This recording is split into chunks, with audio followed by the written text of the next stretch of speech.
സൗദിയിലെ അൽ ഖസീമിലെ തറവാട് കൂട്ടായ്മയുടെ നേതൃത്വത്തിൽ ഓണാഘോഷം സംഘടിപ്പിച്ചു. വൻ ജനപങ്കാളിത്തത്തോടെ നടന്ന ആഘോഷ പരിപാടി കനിവ് രക്ഷാധികാരി ഹരിലാൽ ഉദ്ഘാടനം ചെയ്തു.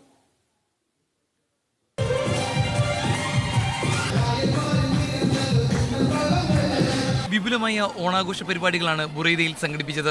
രതീഷ് രാജു അധ്യക്ഷത വഹിച്ചു. പൊതുസമ്മേളനത്തിൽ അനീഷ് തോമസ്, സിമി അനീഷ്, സാജിദ് മലപ്പുറം, അനീസ് ചുള്ളി, ദിനേശ് മണ്ണാർക്കാട് എന്നിവർ സംസാരിച്ചു. പൊതുസമ്മേളനത്തിനോട് അനുബന്ധിച്ച് ബുറൈദയിലെ വിവിധ കലാകാരന്മാരുടെ കലാപരിപാടികളും അരങ്ങേറി.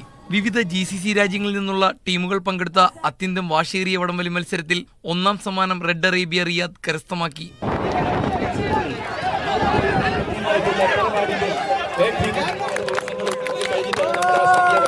രണ്ടാം സമ്മാനം ഇഷിൽ ബുറൈദയും നേടി. സംഗീത പരിപാടികളും ഇതിന്റെ ഭാഗമായിരുന്നു. Media 1 Buraidah.